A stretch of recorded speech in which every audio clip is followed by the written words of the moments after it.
In the fastest growing rates of population in history, the world is getting more connected through technology. Funding scalable technologies and commercialized IP outside Silicon Valley is today's opportunity in building bridges across the world. These technology bridges connect the world faster, provide better education, healthcare, and quality of life to billions around the world. Parkpine Capital is a venture capital fund on a mission to build these bridges and empower global validated startups that can scale beyond borders with limited access to venture funding. This mission is being fulfilled through an unbiased live summit platform that is open to over $30 billion in Silicon Valley and international venture funds and global unicorns, the Global Ventures Summit. Global Ventures Summit is touring the world with over 1,000 Silicon Valley venture funds. The summit will have a stop in Riyadh, backed by the Saudi government and key businessmen like Dr. Ali Asiri, with the recent interest in Saudi Arabia's massive $1 billion technology investments. During the summit, hundreds of investment meetings, workshops, and keynote speaking sessions take place. The summit is attended by over 20,000 people in over 10 cities and growing. The Global Ventures Summit has annual stops in locations like Bali, Mexico City, Los Angeles, Jakarta, and Dubai. Indonesia has backed and witnessed the launch of the inaugural GVS in Bali and will continue to host it on a massive scale every year. More details to come on this exclusive CNN interview hosting Ahmed Shabana, the managing partner of Parkpine Capital and Global Ventures Summit.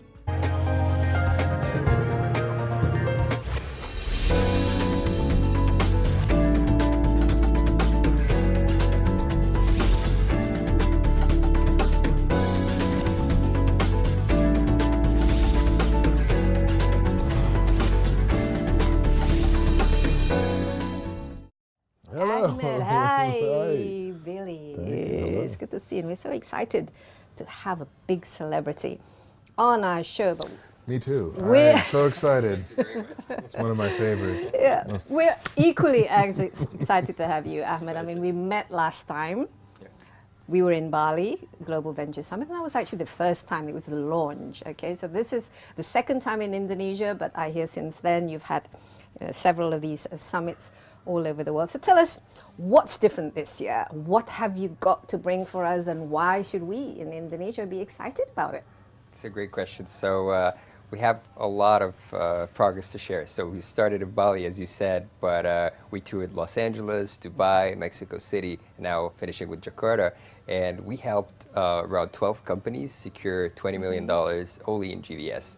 So that's a very good metric that we're proud of. Yeah. Collectively. That's a lot of money. Yeah, exactly. So so you're excited to be back in Indonesia this very time? excited, and we're in the tour. We brought around 30 billion in Silicon Valley funds. All these fund managers touring with us and helping startups and connecting with GVS and Parkpine as well. In terms of numbers, how many investors from Silicon Valley are you bringing, and also how many startups are you hoping to kind of connect? Yeah. So each city around 50 Silicon Valley investors and international investors. So and the average number of startups each event is around 250, from exhibitors to startup founders, and around 1,000 attendees up to maybe in some cities maybe 1,500 in each city.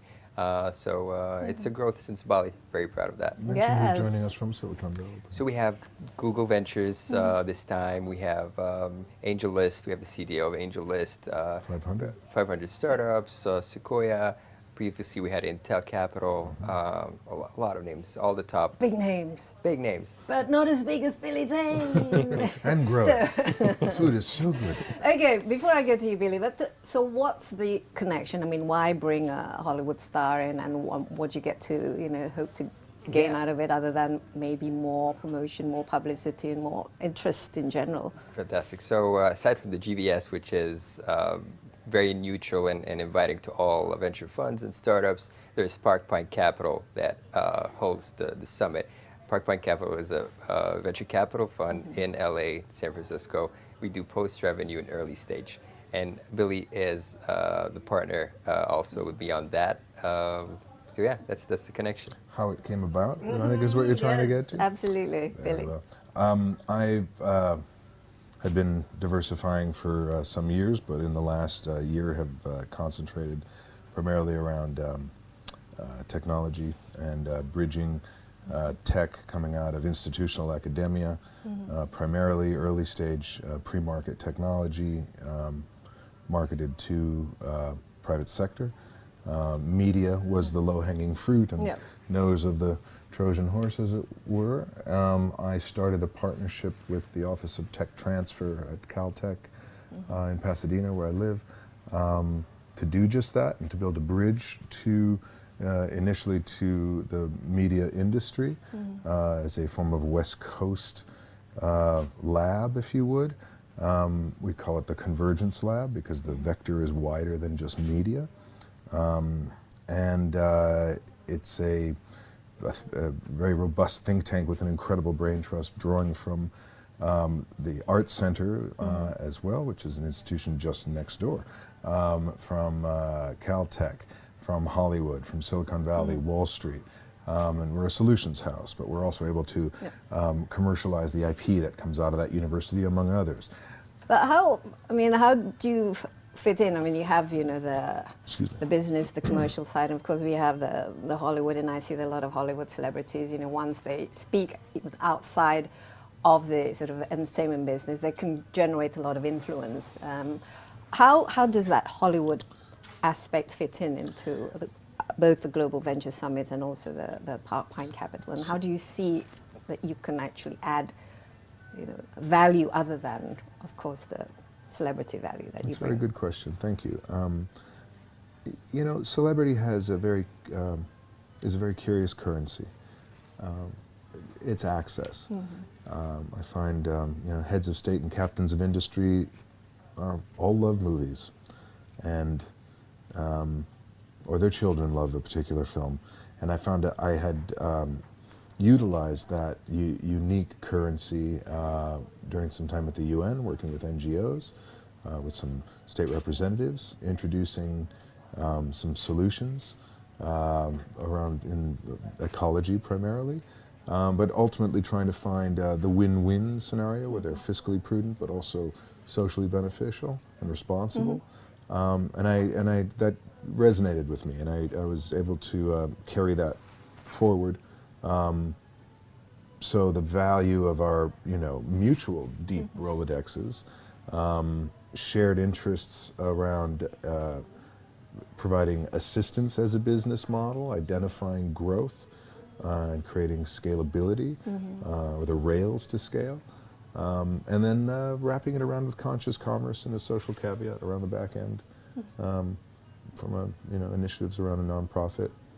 But is it an advantage though, because your background, obviously, expertise is very different? I mean, what's the people's reaction to having you in this kind of arena, so to speak? They said, "Well, Billy, didn't know that you're into that," or it sets the table for what we think is a really dynamic answer, which is a seemingly divergent.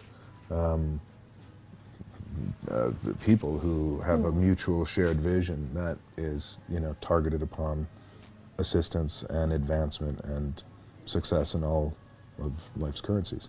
So it poses the question. It seems very effective. Thus, we're sitting here now. So we have a lot of stuff, like I said, the young people. We have a lot of creativity, innovation, and just a different areas that we can actually, develop. But what would you like to see, or what sort of ideas would you like to see come out from this part of the world, which is obviously very different to the startups in the States?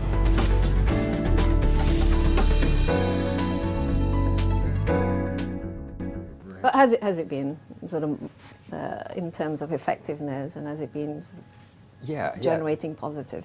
Absolutely. I think it's more accepted now, or more like people.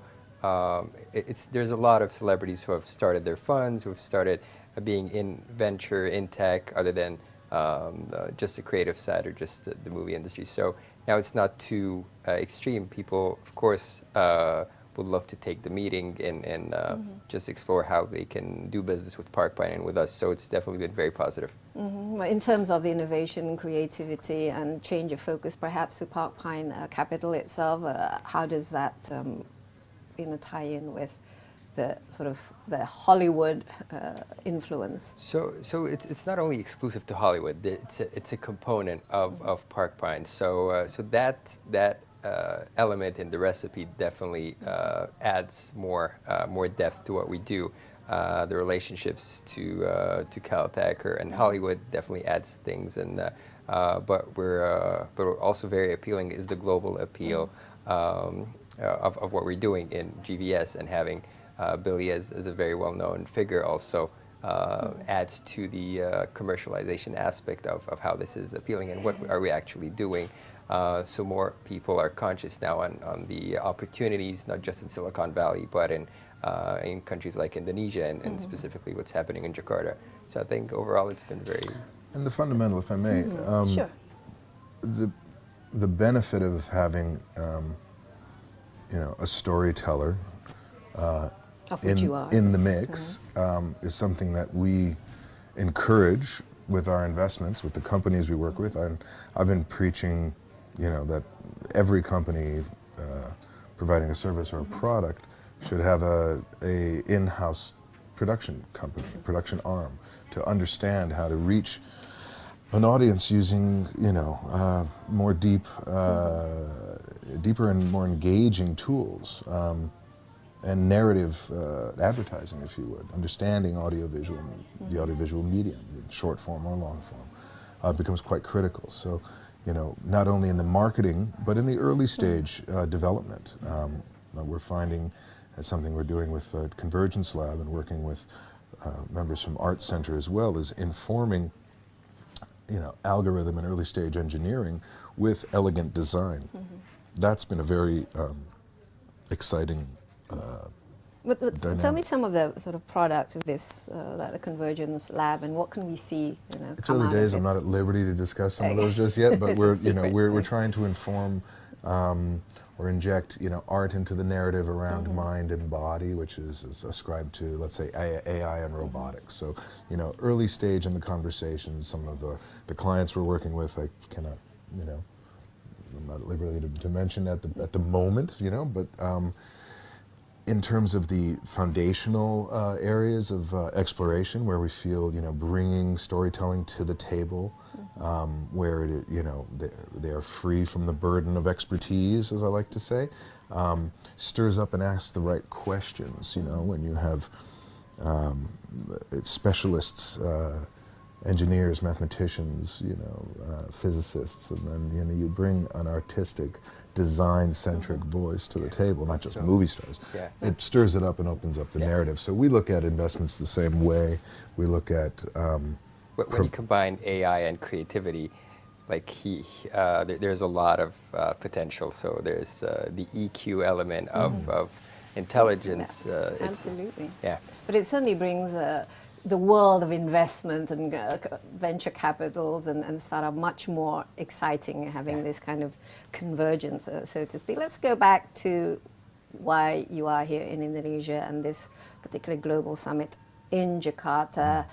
Any difference from last year in terms of Indonesia's attractiveness, more opportunities you see, and what kind of things would you like to see come out of Indonesia? So definitely since last year, a lot has happened.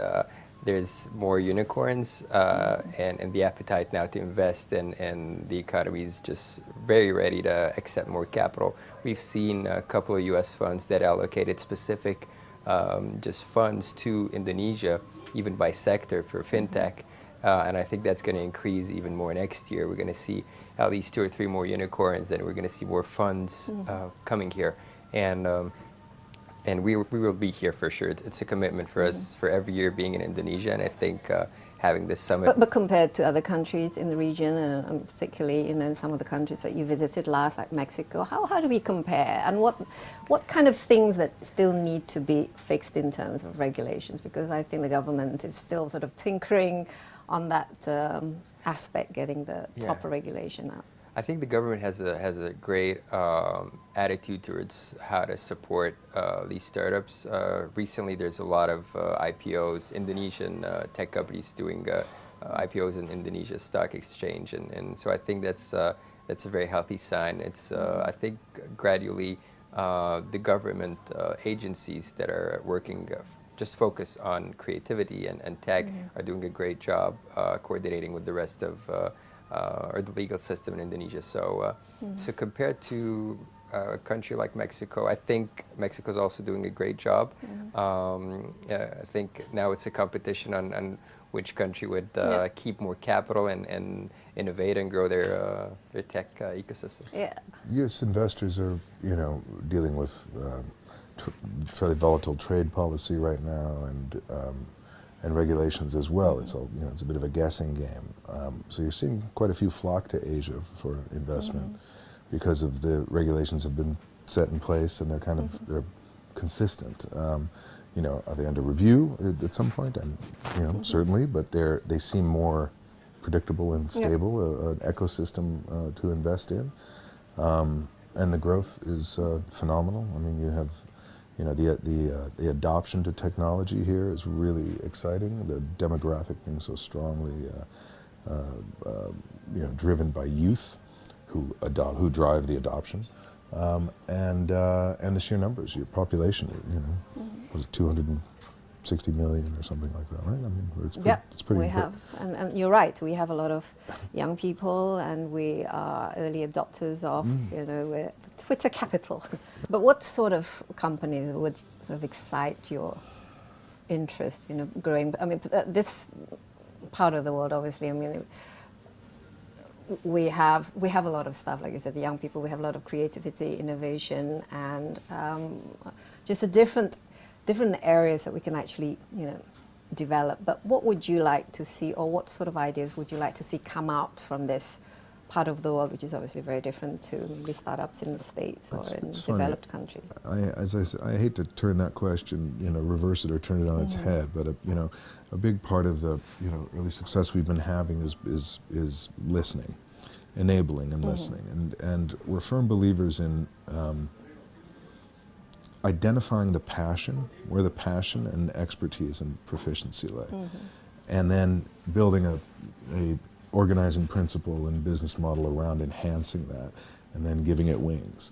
So, in our early stage of, let's say, discovery before strategy and implementation, I would, I'd say this phase is what's exciting to us, and providing maybe greater tools to identify outliers, or we don't know where that next absolutely coder is going to be. It's a little girl in a village, that way, and like what is the infrastructure to enable that kind of shift and impact. And it's one thing to work with universities or startups, great, but that chasm between great raw talent and the ability to capitalize upon it is vast, and we're interested in, certainly our model around Parkpine is investing in post-revenue companies, but we're fascinated from our more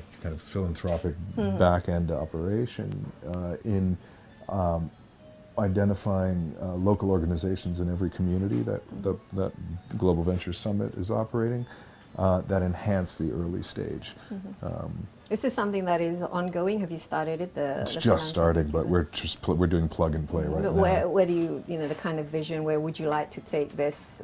Where it goes, I go back to the earlier point. It's, the beautiful thing about that, the liberty is it's not, I think what we try to do, is not impose, again, a superstructure upon this and then try to fit it. It's, And the global partners that we have, so each city we have. point. So every single country, like how we can operate from from San Francisco or Los Angeles and just keep things going all With year our round. It's the strength of the partnerships. partners and agencies, coding academies, like other venture capital funds that have been Yeah, successful. sounds interesting, coding academies and bringing more girls into, as coders, even though I think girls are naturally, They created it, yeah, didn't they? they created Come it. on. The first coders were women during the Second World War. They actually had to decode the German encrypted messages, while the men were out there fighting as soldiers. So, Absolutely. yeah, that would be great. But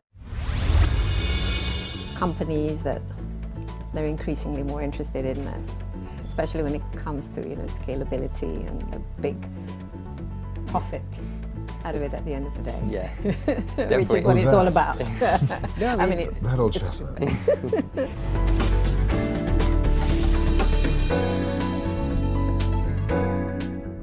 the art aspect, obviously, is something that you would like to see, right, Billy? Because you're from the creative media. I mean, is this in terms of developing the kind of results and products? Well, informing algorithm with elegant design, I think, is fascinating. I think we're going to see, a whole different array of companies from this concept and this philosophy. It's something we're kind of excited by. Mind you, some great things will happen from fairly traditional fronts, but I think by mixing up the conversation and the, in early stage and bringing a seemingly divergent expertise to the table, we're going to not only find amazing answers, but like the right questions. I get. Ahmed, you said that appetite for this part of the world, particularly Indonesia, investors are interested, but any sort of particular interest, we're going back to the same question, what kind of companies that they're increasingly more interested in that, especially when it comes to scalability and the big profit out of it at the end of the day. Yeah, Which is definitely. what it's all That. about. I mean, it's That old chestnut. So data, absolutely. So the growth Yeah. You of data. have So the what numbers. can we, how fast can we generate data with keeping a business profitable and offering something different that's not easy to just get into the market with. So yeah, that's pretty much it. And I think Indonesia has, as Billy said, the population, the growth rate, and the curiosity to adopt new technologies, new applications, new even the one that's localized here and are successful. So. And who are the active or the main investors, and are they growing in terms of the diversity and what countries they come from? Yeah, since it's last very year? interesting because the venture funds here, they're getting all sorts of limited partners or all sorts of investors themselves, even from China, from Thailand. So that proves that there's a lot of foreign interest in the economy of Indonesia. So, even though the venture capital firm might be Indonesian, its investors might be most of the time anywhere. So that proves that they want to back Indonesian venture capital firms which got to invest in Indonesian startups. Okay, if we look at the map of the world, I mean, where is the most money coming from? Is it still coming from the US, or in some countries there's China, but then there's countries in the Middle East, for example, where they have a lot of exactly. So money. recently, the Middle East has been very active, specifically Saudi Arabia, very active in changing the oil economy to more tech and backing SoftBank or similar venture funds, and Magic Leap recently, and transforming the Prince going to Silicon Valley recently and doing all these deals. But also we're very excited on how Parkpine can work with the new government in Saudi and actually executing something like a Silicon Valley smart city and bringing more technologies to the kingdom as well. So Very excited to have So this what book. kind of funding can we expect coming out from that? So it might- and how might- much of it yeah, can go good into question. Indonesia? Good question. Have to look at the sheets. Yeah. Right? Well positioned. Pivot that back home. Good, good. So yeah, I mean, we're hopefully gonna have something very to announce very soon. Definitely in the next 2 to 3 months. And then as Parkpine is very global and just interested in scaling beyond borders, you're definitely gonna see part of this dedicated to Indonesia. Yes, absolutely. yeah, We and- did have a visit from the King Salman last year, so we're still waiting for that investment to Bali is an come amazing this way. excuse. And the actual funds will be multiplied. Let's say Parkpine puts 20 million in Indonesia. It's not going to be 20 million deals only because other funds are going to participate in these rounds. So you're talking about co-investments that are multiples of these 20 million. So yeah, it's going to be very healthy and But in terms of the philosophy or just the vision, what's the main difference, if you can call it the sort of the comparative advantage or the what makes Parkpine Capital different, for example, from other venture capitals, and what kind of aspect do you bring to the table, amazing. particularly for the startups Yeah. rather than the money? I mean, money we can Exactly. get anywhere, but it's a great question more though. than So money is why not- is Parkpine? other than Billy Zane, I mean, I'm sure he's worth a lot of money. No, but it's a legitimate question. When we, as a venture capital fund, it's like when a startup pitches to a VC pitches to investors. So why Parkpine? Of course, Billy's amazing, but what else can we offer? So we believe that we can spot the undervalued companies all around the world, in Mexico here. So the lack of funding here, which is it's well known, there's a lack of funding, either it's in Series A or between the seed and Series A. We are able through the summit to notice what's happening with these companies, what kind of term sheets are they getting, why are these valuations not as they should, and we offer fair valuations to these companies. So so we empower these entrepreneurs and these companies with fair valuations, and these entrepreneurs always remember what they go through, what kind of offer. Did you actually use them as an investor? Did you give them something fair? So you can participate in round B or C or even in their next company. They really have this emotional connection that you help them in their entrepreneurial life. So.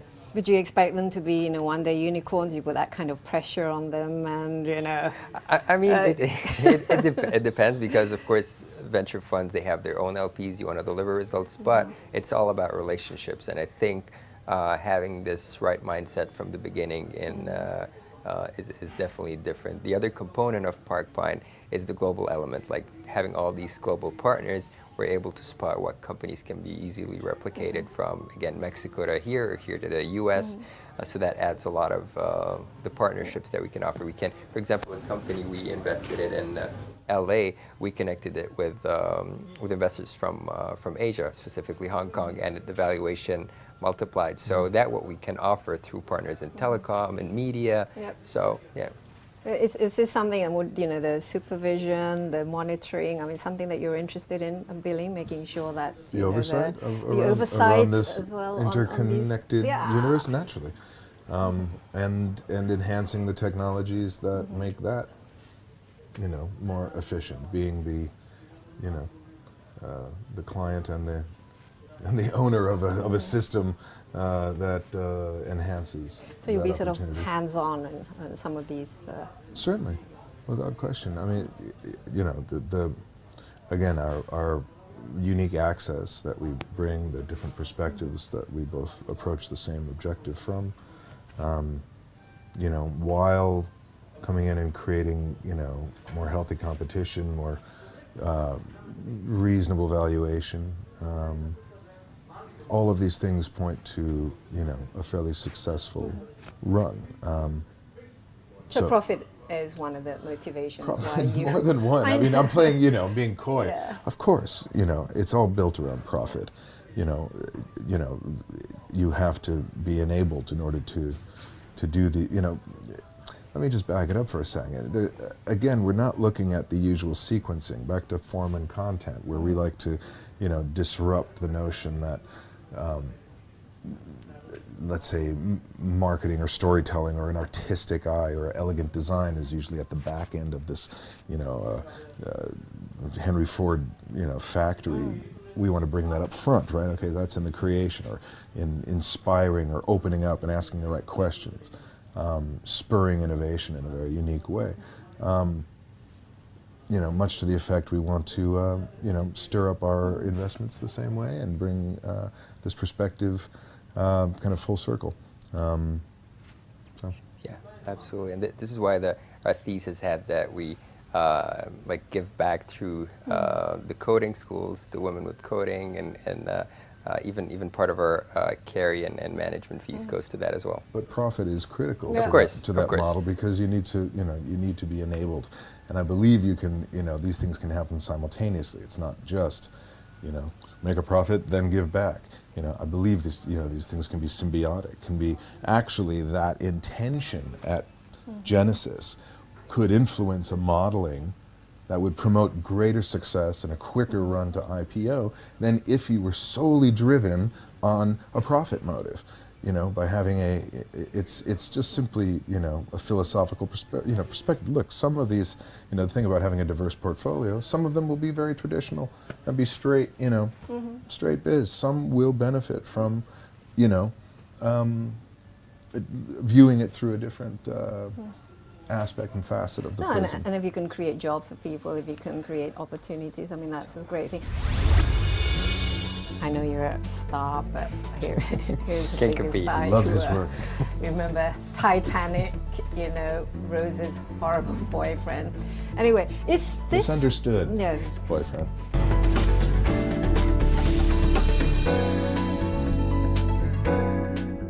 Now, let me just focus on what we know you for.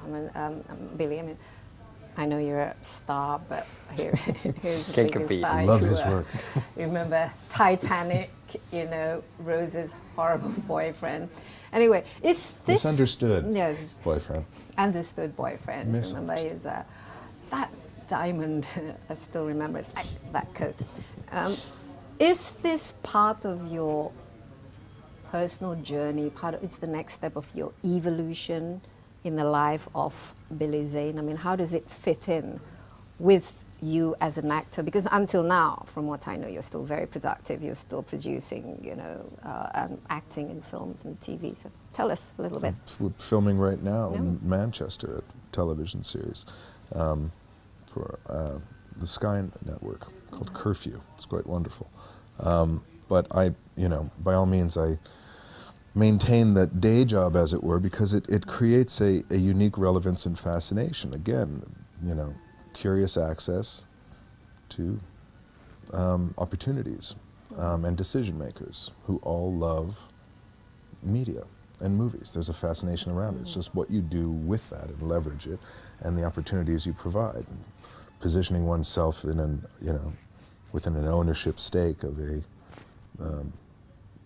lucrative venture, But how many percent does it take up of and enabling others to do the your same. this activity? How Which many- portion? The business aspect, because you still, like you said, you're shooting a film, and I'm sure you have. It happens how- simultaneously. It happens, 24/7. It's He's amazing with that. Wow. it doesn't stop. I go, they work in concert, and there's a lot of downtime on a set.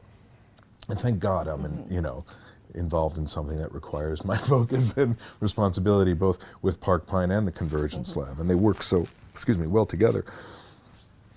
But it occupies that, and being a father, I think it's a pretty full slate. So So tell us about your latest project. You're shooting a series. I don't know what I'm allowed to say. I hate to be Okay. vague on these things. All right, but it's an but it keeps you busy. 8 episodes of something pretty cool in Manchester. It's been keeping me busy, but I've spent every other waking hour flying back, seeing the kids, or FaceTiming them, or coming here, or on conference calls and flying to meetings. But do you enjoy acting? Would you consider yourself like, okay, now because you're wearing a lot of hats, with so many talents, you have your, obviously, this entrepreneurship talent, but, what, Do I enjoy? Acting? Yes. Of course. Thoroughly. I love it. It's, it's something I've done for so long. But always with an eye on service. Curiously, I attribute any success I've had to realizing that the privilege of forum on that scale and lasting. Anyone can be famous for, 5 minutes. But to build a career, You I started when I was... how many films? I mean... Like hundreds? Over 120 something, I don't know. But I started when I was 18, I'm 52, and I haven't really stopped in that period. And, I took a detour, curiously. I wanted to be actually in a more of an administrative, I wanted to be behind camera. I wanted to direct and produce, and acting was in my DNA, it was in my family, it was in my blood. I came from a family of actors. It was, but I realized at the time I started, it was the point of access into the industry that would be the quickest ramp towards success too. But it held me captive for some time, but pushed the sphere of influence and the awareness to a global scale. So, there's not a country that one of these, or many of the projects I've been in isn't playing at some point. So are you quite picky? I mean, how do you choose your roles and what? Wardrobe. No, I don't. As long as you can wear a superhero like Exactly. Phantom. Lycra, as long as it's tight, a little form-fitting, I think it's fine. So back to my early point, and then I'll answer that, I guess. The being of service is what I figured is what someone deserves, or what success deserves. Who deserves to, resonate and last is, so that philosophy, and it seemed to have paid off, so I just maintained, and then slowly pivoted and expanded the application of that philosophy into creating, annuity on a personal level. Profit is very important to me. It's important to me. I have a fiduciary responsibility to my investors and to, the companies we work with, and a responsibility to my family. And, So being what's a the vendor in a volatile industry, of any industry, is not how I want to grow old. So ownership and equity and But is it hard to legacy. be? Sorry? Is it hard to be out of Hollywood? I mean, it's very cutthroat. It's very, it's like if your money's not making the money, if your film's not making the money. I've and they rounded the kind of- horn on that paranoia long ago. There's a period in career building where you're really paranoid about your last movie, but then when you hit a tipping point of saturation, it's irrelevant to the often flawed metrics and models that value an artist, which is don't buy into that, fueled by many influences. No, I don't Doesn't really get you care. down, like- Not at all, because the audience is always right, like a customer, and the fan base is now so immediate with these tools that we're trying to enable and enhance, that there's a direct access and there's a way to gauge and communicate and contact where the value is. But in the past, there were gatekeepers who tried to retain that information and control the seeming value and preach a different narrative. Today, the roof's blown off of it, and you can not only know the numbers, but you can deliver directly to them and create a new relevance and a new ecosystem. It's just it's. So your own definition of success as an actor now is what? Like there's you As an now. actor, I think it's actors are, if you go, I always try to look back to the ancients, and learn from the lesson, and the playwrights. If you go to Aristophanes or Aeschylus, and what was the function of theater? What was the role? And it was to inform the polis, to inform, to advance the city, to advance culture, to shine a light and hold a mirror. Whether that mirror is a black mirror or digital, I don't know. But I go back to the foundation of why, and try to use those superpowers for good instead of evil. Ironically, playing bad guys for a majority of my career is a joke put upon me that I can only receive with further chuckles. But, you know, it allows me to focus on creating cautionary tales and mine understanding, not sympathy, and look at things in a way that I think informed me as a businessman. It forced a perspective, a unique perspective and a deeper dive that shaped me and put me on this couch at this moment in Jakarta on CNN up here with you fine people.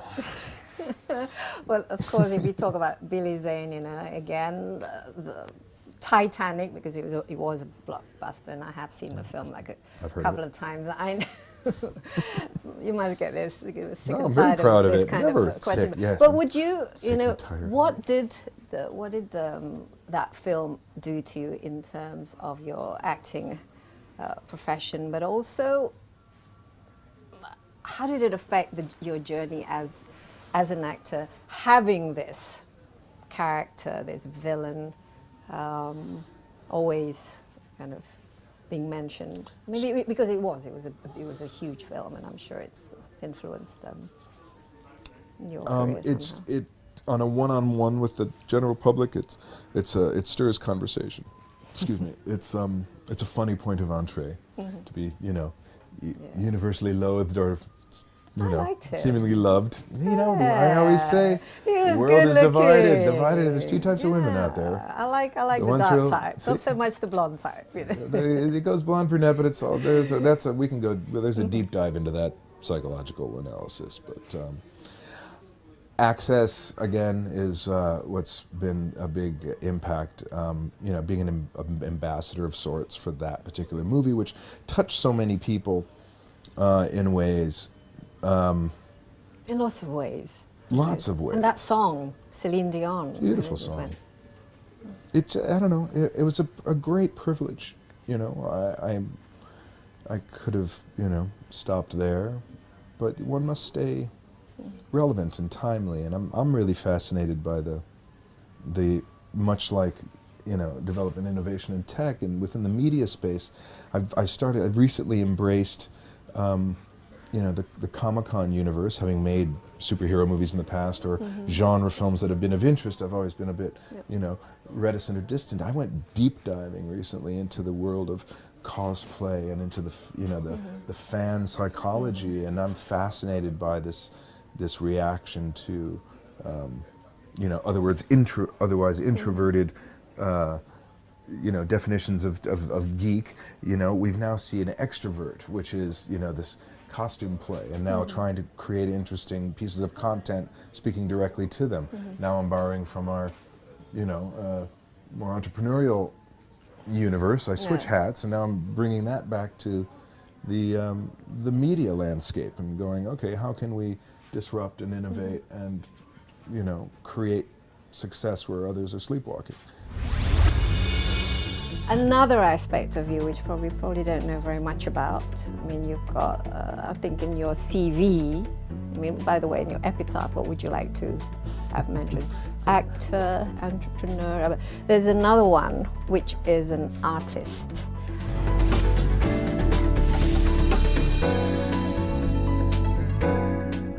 But did you enjoy that film? Would you Sorry, say? you want to would talk you about say that Titanic? was, yeah, but no.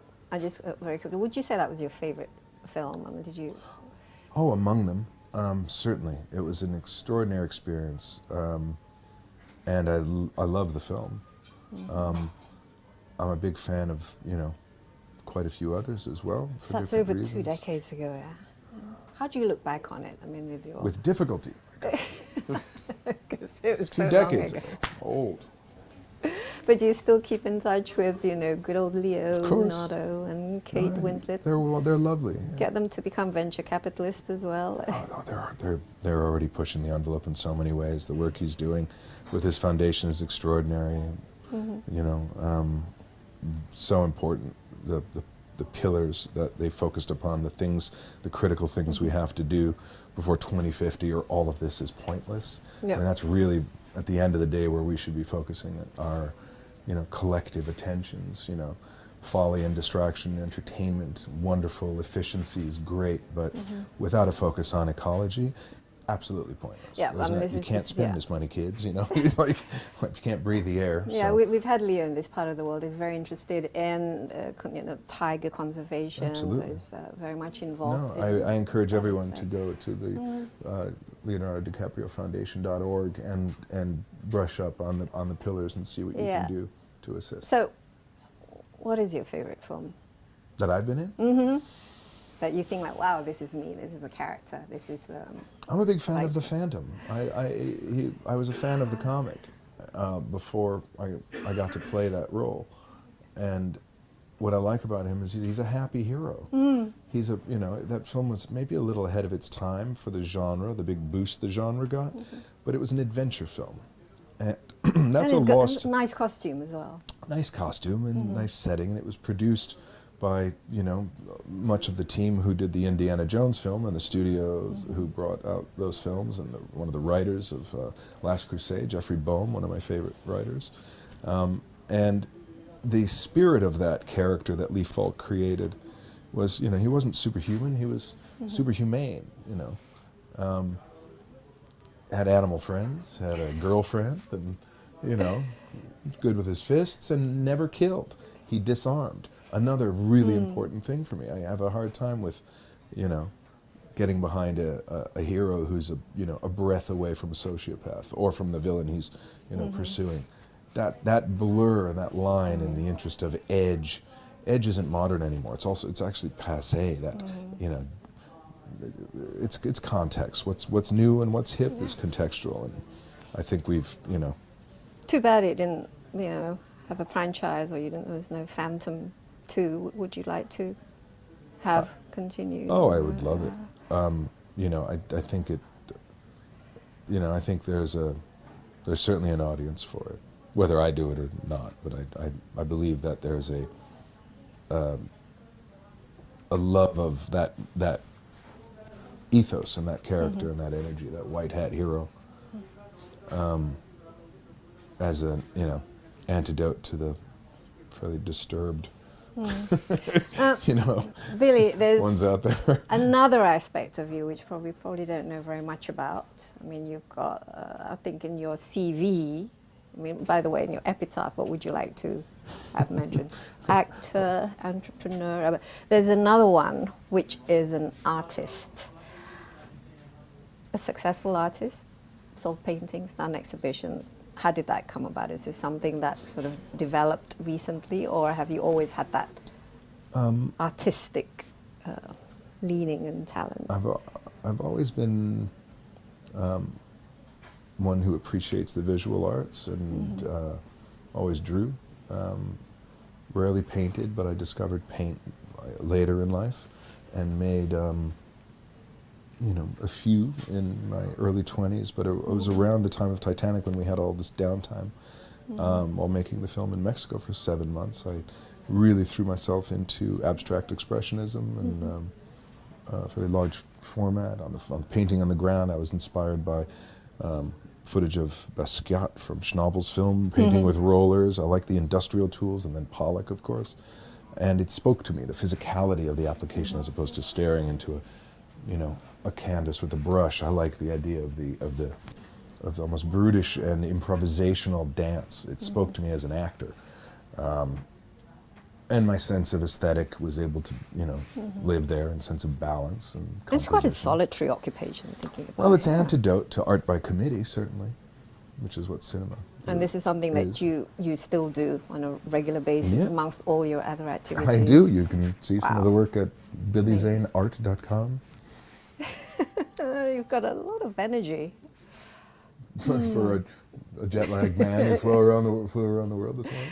I don't want to leave you out in the cold. Were you ever a Thank fan? you. I was like, No, were you there's a ever guy sitting over here. Were you ever a fan? Did you actually, watch? I Come on, let's be honest here. Yeah. How many of Billy's films have you seen I other think- than the Titanic? No, but definitely the Phantom. Like I remember my brother keeping me watching the Phantom on repeat for 2 days. It was like one of our favorite movies on VHS, and I remember seeing Titanic back in Egypt for just waiting for 2 weeks to get one ticket.